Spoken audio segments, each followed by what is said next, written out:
বন্ধুরা, একবার এক গুরু নিজের শিষ্যদের প্রভাবশালী ব্যক্তিত্বের উপর উপদেশ দিচ্ছিলেন। গুরু বলছিলেন যে এই দুনিয়ায় দুই ধরনের লোক আছে। প্রথম তারা যারা কোথাও যায় আর বলে যে দেখো আমি চলে এসেছি, আর দ্বিতীয় তারা যারা যখন কোথাও যায় তখন লোকেরা বলে যে দেখো ওই ব্যক্তি এসে গেছে।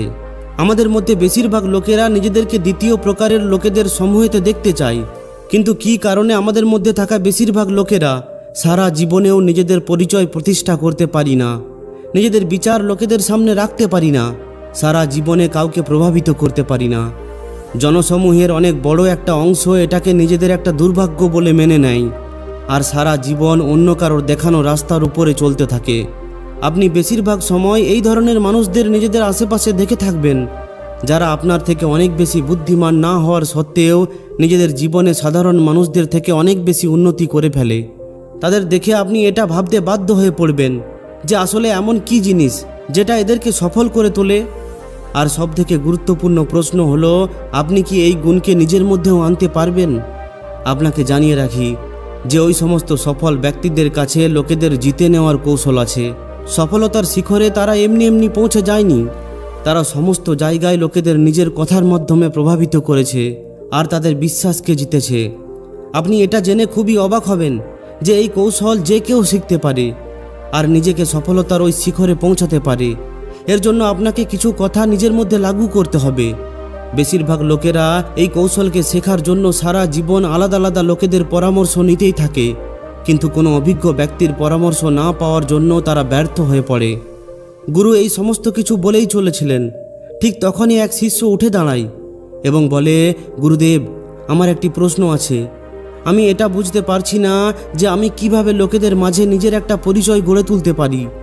আসলে আমি কিভাবে লোকেদের মাঝে নিজের একটা আলাদা জায়গা গড়ে তুলতে পারি, আর কিভাবে আমরা নিজেদের ইতিবাচক বিচার নিজেদের আশেপাশের লোকেদের উপর ছড়াতে পারি, এর কোনো সমাধান আছে কি? তখন গুরু ওই শিষ্যকে বলেন যে এই সমস্যার সমাধান খুঁজতে থাকা ব্যক্তি তুমি একা নও। বেশিরভাগ লোকেরাই আজ এই সমস্যায় ভুগছে। হতে পারে এই সমস্যার সমাধান তোমাদের বাইরে থেকে খুবই কঠিন বলে মনে হচ্ছে, কিন্তু যদি তুমি ঠিক করে দেখো তাহলে তুমি এটা বুঝতে পারবে যে এই কাজটি আমাদের মধ্যে যে কোনো ব্যক্তি করতে পারবে। এর জন্য তোমাদের শুধুমাত্র এই 9টি গুরুত্বপূর্ণ নিয়মকে ধ্যান রাখতে হবে। এই 9টি নিয়মের মধ্যে প্রথম গুরুত্বপূর্ণ নিয়ম হলো তোমার হাসি মুখ। হ্যাঁ, আমাদের এই সম্পূর্ণ ব্যক্তিত্বের শুরুটাই আমাদের মুখের হাসি থেকে শুরু হয়, কিন্তু যদি কোনো ব্যক্তি পরিস্থিতি না বুঝেই এই হাসিকে ব্যবহার করে তাহলে এই হাসি তার ব্যক্তিত্বকে রুক্ষ করে তুলতে বেশি সময় নেয় না। এছাড়াও হাসি শুধুমাত্র এক প্রকারের হয় না, আলাদা আলাদা প্রকারের পরিস্থিতিতে আমাদের আলাদা আলাদাভাবে হাসতে হয়, যেটা ওই পরিস্থিতি হিসাবে সঠিক হয়। আমাদের হাসি সত্য অথবা মিথ্যা, লোকেদের প্রভাবিত করে তোলার মতো অথবা লোকেদের নিয়ে ঠাট্টা করার মতো হয়ে থাকে। এই হাসির ব্যাপারে একটা সবথেকে শিক্ষণীয় বিষয় এটা হলো যে হাসি খুব তাড়াতাড়ি আমাদের মধ্যে আসা উচিত নয়। এতে করে লোকেরা আমাদের কথাবার্তাকে গম্ভীরভাবে নেয় না। তোমাকে নিজের হাসিকে একটু সময় দিয়ে নিজের মুখের মধ্যে নিয়ে আসা উচিত, যাতে করে সামনের ব্যক্তি যেন এটা বুঝতে পারে যে আপনার হাসির সঠিক অর্থ কী। যদি সংক্ষেপে বলি তাহলে কোনো ব্যক্তিকে দেখার কিছুক্ষণ পর আমাদের মুখের মধ্যে হাসি ফুটে ওঠা উচিত। এতে সামনের ব্যক্তির এটা মনে হয় যে আপনার হাসিটি সত্যি আর আপনি বাস্তবে তাকে দেখে খুশি হয়েছেন। খুব তাড়াতাড়ি ফুটে ওঠা হাসি আপনার ধৈর্য অনেক কমের দিকে ইশারা করে, যাতে করে সামনের ব্যক্তি আপনার কথাকে গম্ভীরভাবে নেয় না। দ্বিতীয় জিনিস হলো আমাদের চোখ। বেশিরভাগ লোকেরা যখন কারোর সঙ্গে দেখা করে তখন সে নিজের চোখের ওপর বেশি ধ্যান দেয় না। আমাদের চোখ হলো এমন একটা জাদুই অঙ্গ যেটা সামনের ব্যক্তিকে কোনো একটি শব্দ না বলেই নিজের গোলাম করে নিতে পারে, কিন্তু এর জন্য আপনাকে এই জাদুই অঙ্গকে সঠিকভাবে ব্যবহার করতে শিখতে হবে। চোখে চোখ রাখা আমাদের সমাজ বেশিরভাগ সময় চোখ দেখানোর বরাবর বলে মনে করে। অনেক লোকেরা এমনটা মানেন যে কারোর সঙ্গে চোখে চোখ রেখে কথা বলাটা ওই ব্যক্তির সঙ্গে অসম্মান সূচকভাবে কথা বলার বরাবর, কিন্তু এই ধারণা সম্পূর্ণ ভুল। এর বদলে কারোর সঙ্গে চোখে চোখ রেখে কথা বললে আমাদের কথা অনেক বেশি প্রভাবশালী হয়ে থাকে। যে সমস্ত লোকেরা সামনে দাঁড়িয়ে থাকা ব্যক্তির চোখে চোখ রেখে কথা বলে তারা নিজের সামনে থাকা ব্যক্তিকে প্রভাবিত করতে বেশি সফল হয়। এর বিপরীতে ওই সমস্ত লোকেরা যারা চোখে চোখ রেখে কথা বলে না তারা সামনের ব্যক্তির ওপর এতটা বেশি প্রভাব ফেলতে পারে না। তাই আমাদের দ্বিতীয় পদ্ধতি হলো, যখনই আপনি কোনো ব্যক্তির সঙ্গে কথা বলবেন তখন তার চোখে চোখ রেখে কথা বলুন। এতে ওই ব্যক্তির এটা অনুভব হবে যে আপনি তার কথায় অনেক বেশি রুচি দেখাচ্ছেন, আর ওই ব্যক্তি আপনার সঙ্গে কথা বলার জন্য সবসময় উৎসুক হয়ে থাকবেন। আর একটি ব্যাপার যেটা বেশিরভাগ সময় লোকেরা ব্যবহার করে, সেটা হলো যে আমরা অনেক সময় একটি সময়ে থাকা ওই ব্যক্তিকে ভালোভাবে ধ্যান দিই না যিনি বলছেন। এর বদলে আমরা ওই ব্যক্তির উপর ধ্যান দিই যাকে আকর্ষণীয় দেখাচ্ছে। এই কারণে ওই ব্যক্তি এটা ভাবতে বাধ্য হয় যে আসলে এই ব্যক্তি কথা বলতে থাকা ব্যক্তিকে ছেড়ে দিয়ে আমার দিকে কেন দেখছে। এতেই তার এই আন্দাজও হয়ে যায় যে এই ব্যক্তি হয়তো আমার প্রতি আগ্রহী। তাই এই নিয়মটি ব্যবহার করার সবথেকে সহজ পদ্ধতি হলো যে আপনি যে ব্যক্তির ওপর বিশেষ রুচি রাখেন তাকে নিজের নজরের মাধ্যমে বিশেষ আকর্ষণের কেন্দ্র করে তুলুন। এতে ওই ব্যক্তির এটা অনুভব হয় যে তিনি আপনার জন্য কতটা বিশেষ। তৃতীয় নিয়ম হলো ওঠা, বসা এবং চলার পদ্ধতি। নিজের জীবনের ওই সময়ের ব্যাপারে মনে করুন যখন আপনি নিজের বন্ধুদের সঙ্গে একটি ঘরের মধ্যে বসে আছেন, আর যদি ওই সময়ে এমন কোনো ব্যক্তি প্রবেশ করেন যিনি কক্ষের মধ্যে আসা মাত্রই আপনারা সবাই তার দিকে ধ্যান দিতে বাধ্য হন। আসলে ওই ব্যক্তির মধ্যে আপনি এমন কি দেখতে পান যেটা দেখে আপনি তার দিকে ধ্যান দিতে মজবুর হয়ে যান। এখন এমন একটি ব্যক্তির ব্যাপারে ভাবুন যার আসা ও যাওয়াতে হয়তো কোনো ব্যক্তির কিচ্ছু এসে যায় না। এখন বলুন ওই ব্যক্তির মধ্যে আপনি এমন কি দেখলেন যাতে করে তার আসা যাওয়াতে আপনার কোনো কিছুই এসে গেল না। এটা একটা ভাববার বিষয় যে কিছু মানুষেরা খুব তাড়াতাড়ি অন্যদের প্রভাবিত করে ফেলে। এই দুনিয়ার সবথেকে সফল ও প্রভাবশালী লোকেদের যদি আমরা ধ্যান দিয়ে দেখি তাহলে আমরা এটা দেখতে পাবো যে ওই সমস্ত লোকেরা একটি বিশেষ গুণ নিজের মধ্যে আপন করেন, আর ওই গুণ হলো ওঠা, বসা এবং হাঁটাচলা করার পদ্ধতি। তাদের উঠে দাঁড়ানোর পদ্ধতি দেখেই আপনি তাদের মধ্যে একটি আত্মবিশ্বাসের প্রতিচ্ছবি দেখতে পাবেন। এই আত্মবিশ্বাসের জন্যই তারা বাকি লোকেদের নিজেদের প্রতি আকর্ষিত করে তোলে। যে সমস্ত ব্যক্তির সঙ্গে আমাদের এর আগে কথা পর্যন্ত হয়নি, ওই ব্যক্তির হাঁটাচলা এবং উঠে দাঁড়ানোর পদ্ধতি আমাদের তার ব্যাপারে অনেক কিছু জানিয়ে দেয়। এখন এই প্রশ্ন ওঠে যে যখন আমাদের ছোট থেকেই এটা শেখানো হয়েছে যে সোজা হয়ে দাঁড়ানো উচিত, সবসময় শিরদাঁড়া সোজা রাখা উচিত, পাগুলিকে দুই কাঁধের সমান ফাঁকা করে দাঁড়ানো উচিত, হাতকে কখনোই জড়িয়ে ধরে রাখা উচিত নয়, এর সত্ত্বেও বেশিরভাগ লোকেরা এগুলিকে নিজের জীবনে লাগু করতে পারে না। তাহলে এমনটা কি করা যায় যাতে করে আমরা এগুলিকে নিজেদের দৈনন্দিন জীবনে লাগু করতে পারি?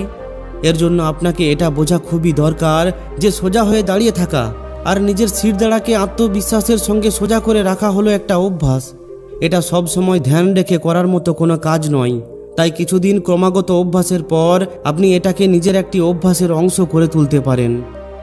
চতুর্থ নিয়ম হলো তার অন্তরের শিশুসুলভ আচরণকে বুঝুন। আপনি কি কখনো এমন কোনো বাচ্চাকে দেখেছেন যে নিজের মা বাবার কাছে দৌড়ে যায় এবং তার গলা জড়িয়ে ধরে? ধরে নিন একটি ছোট্ট বাচ্চা আছে যে নিজের মাকে অনেক সময় পর দেখছে, তাহলে আপনার কি মনে হয় তার প্রথম প্রতিক্রিয়া কি হবে? সে অবশ্যই নিজের মাকে দেখেই তার গলা জড়িয়ে ধরার চেষ্টা করবে। ঠিক এইভাবেই আমাদের সবার অন্তরেও এমন একটি বাচ্চা আছে যেটা ওই সমস্ত লোকেদের কাছে নিয়ে আসার চেষ্টা করে যারা আমাদেরকে সুরক্ষিত এবং খুশি অনুভব করায়। যদি আপনি বাস্তবে কোনো ব্যক্তিকে প্রভাবিত করতে চান তাহলে এর জন্য সবথেকে ভালো কৌশল এটাই হবে যে তার অন্তরের শিশুসুলভ আচরণকে বোঝার চেষ্টা করুন, তাকে খুশি করুন। যদি তার অন্তরের বালক মন আপনার প্রতি খুশি হয় তাহলে ওই ব্যক্তি আপনাকে নিশ্চিতভাবে স্বীকার করবে। আর এমনটা করার জন্য আপনি সবথেকে প্রথমে এটা জানার চেষ্টা করুন যে ওই জিনিসটি কি যেটা তাকে ছোটবেলায় খুশি করে তুলত। পঞ্চম নিয়ম হলো তাকে একটি পুরনো বন্ধুর মতো অনুভব করান। একটি খুবই পুরনো কথা আছে যে লোকেদের ততক্ষণ পর্যন্ত এতে কিচ্ছু যায় আসে না যে আপনি তার ব্যাপারে কতটা জানেন, যতক্ষণ না আপনি তাকে এটা অনুভব করাতে পারছেন যে আপনি তার কতটা ধ্যান রাখেন। এই কথাটি সম্পূর্ণভাবে তখনই লাগু হয় যখন আমরা কোনো নতুন ব্যক্তির সঙ্গে মিলিত হই। আমাদের শরীরের আচরণ এবং কথার মাধ্যমে লোকেরা এটা জানার চেষ্টা করে যে আমরা তাদের ব্যাপারে কি ভাবি।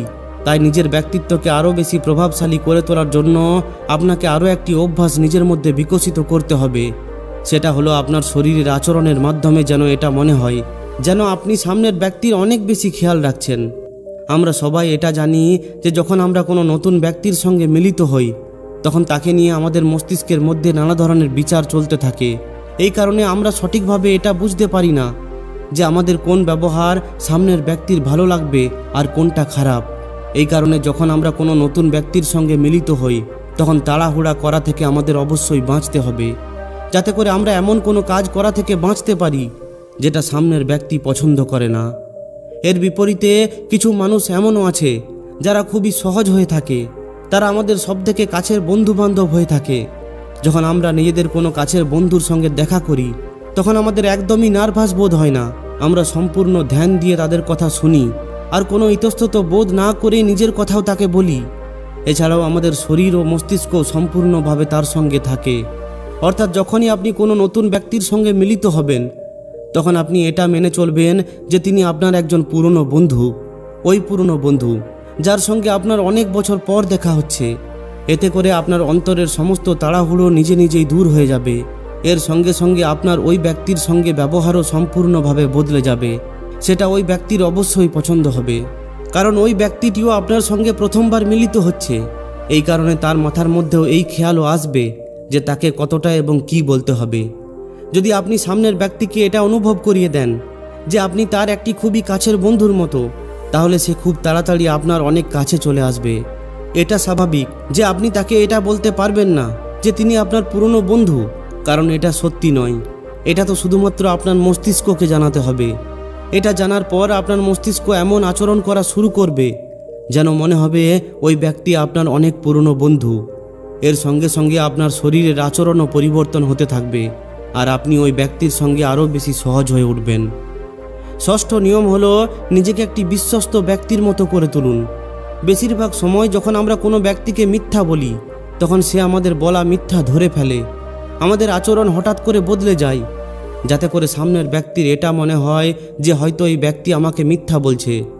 যেখানে অনেক সময় এমনও হয় যে আপনি সত্য কথা বলছেন, কিন্তু আপনার আচরণ এমন হয় যে সামনের ব্যক্তির এই কথাটিও মিথ্যা বলে মনে হয়। তাই আমাদের এটা বোঝা উচিত যে যখনই কোনো ব্যক্তির সঙ্গে কথা বলবেন তখন দরকার ছাড়া আপনি নিজের শরীরের কোনো অংশকে ছোবেন না, বারবার নিজের চোখের পাতা ফেলবেন না, আর বারবার নিজের একটি পাকে অপর একটি পায়ের ওপর রাখবেন না। সপ্তম নিয়ম হলো সামনের ব্যক্তির হালচাল এবং বিচারকে পড়ার চেষ্টা করুন। কথাবার্তা বলার সময় আপনাকে সামনের ব্যক্তির হালচাল এবং প্রতিক্রিয়ার ওপরেও ধ্যান দেওয়া দরকার। আপনাকে দেখতে হবে যে লোকেরা আপনার কথা শুনে কি হাসছে, তারা কি হ্যাঁতে হ্যাঁ দিচ্ছে, তারা কি স্বাভাবিকভাবে বসে আছে, নাকি তারা আপনার দিকে না দেখে অন্য কারোর দিকে দেখছে। অর্থাৎ যখনই আপনি কারোর সঙ্গে কথা বলছেন তখন আপনি সব সময় ওই ব্যক্তির ওপর নজর রাখুন যে কথাটি আপনি তাকে বলছেন সেটা কি তাকে প্রভাবিত করছে কি না। যদি আপনি খুবই ধ্যান দিয়ে দেখেন তাহলে আপনি খুব সহজেই বুঝতে পারবেন যে আপনার কথা তার পছন্দ হচ্ছে কি না। যদি আপনার এমনটা মনে হয় যে আপনার কথা তার পছন্দ হচ্ছে না, তাহলে ওই সময়ই অন্য কোনো কথা বলার ব্যাপারে ভাবুন। এইভাবে আপনি নিজেকে এমন কিছু কথা বলা থেকে বাঁচতে পারবেন যেটা সামনের ব্যক্তিকে আপনার থেকে দূরে নিয়ে যেতে বাঁচাতে পারে। অষ্টম নিয়ম হলো নিজেকে মানসিকভাবে তৈরি করুন। যে কোনো বড় কাজ করার আগে তার ব্যাপারে অবশ্যই ভালো করে ভাবুন। প্রত্যেক দিন ওই কাজটি সম্পূর্ণ হওয়ার ব্যাপারে ভাবুন। অর্থাৎ যে কোনো কাজ করার আগে সেটাকে নিজের মস্তিষ্কের মধ্যে ভালোভাবে ভেবে নিন যে আপনি ওই কাজটিকে কিভাবে সম্পূর্ণ করবেন। ওই প্রক্রিয়াটিকে আপনি নিজের মস্তিষ্কের মধ্যে বারবার মনে করুন। ওই কর্মের প্রক্রিয়াটিকে বারবার নিজের মস্তিষ্কে মনে করার ফলে আপনি মানসিকভাবে ওই কর্মটিকে করার জন্য তৈরি হয়ে উঠবেন। আপনি সবসময় এটা ভাবুন যে আপনি লোকেদের সঙ্গে খুব সহজেই কথা বলতে পারছেন। আপনি সবসময় আত্মবিশ্বাসের সঙ্গে চলছেন।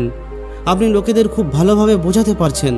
আপনি যে কাজটি করছেন সেটা সম্পূর্ণ করেই ছাড়বেন। যখন আপনি বারবার এই জিনিসগুলিকে নিজের মস্তিষ্কের মধ্যে ভাববেন, আপনার মস্তিষ্ক কিছুক্ষণের মধ্যেই এই জিনিসগুলিকে আপন করে নেবে। এরপর আপনার শরীরও এই অনুসারেই কাজ করতে শুরু করে দেবে।